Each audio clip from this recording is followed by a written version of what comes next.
बांके बिहारी जी का मंदिर, जो वृंदावन में स्थित है, अपनी अलौकिक भक्ति, चमत्कारी घटनाओं और रहस्यमयी कहानियों के लिए प्रसिद्ध है। यहाँ भगवान श्री कृष्ण स्वयं अपने भक्तों के साथ लीलाएं करते हैं। इस कहानी में हम एक ऐसी अद्भुत घटना का वर्णन करेंगे जो बांके बिहारी जी की एक रहस्यमयी पायल से जुड़ी है।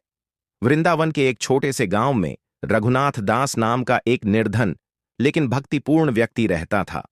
उसकी भक्ति इतनी गहरी थी कि वह हर दिन पैदल चलकर बांके बिहारी जी के दर्शन करने जाता। उसका नियम था कि वह भगवान के दर्शन के बाद ही कुछ खाता पीता था। एक दिन जब वह मंदिर पहुंचा तो उसने कुछ अजीब देखा। मंदिर के गर्भगृह में भगवान बांके बिहारी जी के चरणों के पास एक सोने की पायल पड़ी हुई थी। पुजारी भी यह देखकर चकित रह गए कि यह पायल वहां कैसे आई। मंदिर के मुख्य पुजारी ने पायल को उठाया और सोचा कि यह किसी भक्त की गिरी हुई होगी। उन्होंने मंदिर में घोषणा की, यदि किसी भक्त की यह पायल खो गई हो तो वह आकर इसे ले जाए। लेकिन घंटों इंतजार करने के बाद भी कोई भी इसे अपना बताने नहीं आया। अब पुजारी चिंतित थे। उन्होंने पायल को भगवान के चरणों में रख दिया और यह सोचने लगे कि यह कहां से आई होगी।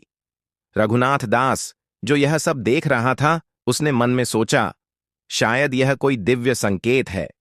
रात में जब मंदिर के पुजारी विश्राम करने चले गए तो उन्होंने एक अद्भुत स्वप्न देखा। रात में पुजारी को स्वप्न में स्वयं बांके बिहारी जी के दर्शन हुए। वे मंद मंद मुस्कुरा रहे थे और उन्होंने कहा, यह पायल मेरी ही है। यह मेरी राधा रानी की निशानी है। यह कोई साधारण आभूषण नहीं, बल्कि मेरी लीला का एक प्रमाण है। यह सुनकर पुजारी आश्चर्यचकित हो गए। उन्होंने हाथ जोड़कर पूछा, प्रभु, यह पायल अचानक मंदिर में कैसे प्रकट हुई? बांके बिहारी जी ने उत्तर दिया, कल रात जब निधिवन में मेरी राधा रानी के साथ रासलीला हो रही थी तो उनकी पायल गिर गई। भक्तों के प्रेम से प्रसन्न होकर मैंने इसे अपने चरणों में प्रकट कर दिया। यह केवल एक आभूषण नहीं, बल्कि मेरे भक्तों के लिए यह प्रमाण है कि मैं अभी भी वृंदावन में निवास करता हूं। अगले दिन जब पुजारी ने यह बात सबको बताई तो पूरा वृंदावन उत्साह से भर गया। भक्तों में यह चर्चा होने लगी कि स्वयं बांके बिहारी जी ने अपनी दिव्य लीला का प्रमाण दिया है।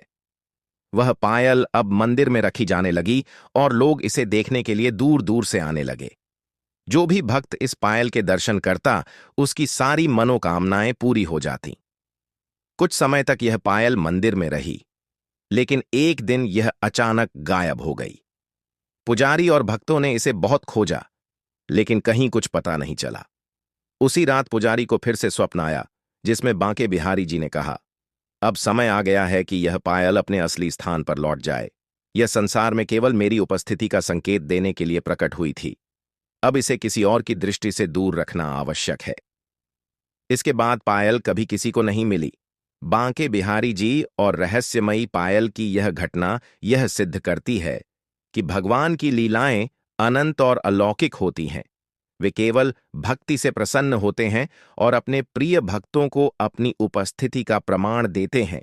यदि हम प्रेम, श्रद्धा और भक्ति से भगवान को याद करें तो वे निश्चित रूप से हमारी पुकार सुनते हैं और हमें अपनी कृपा का अनुभव कराते हैं। जय श्री राधे, जय श्री कृष्ण।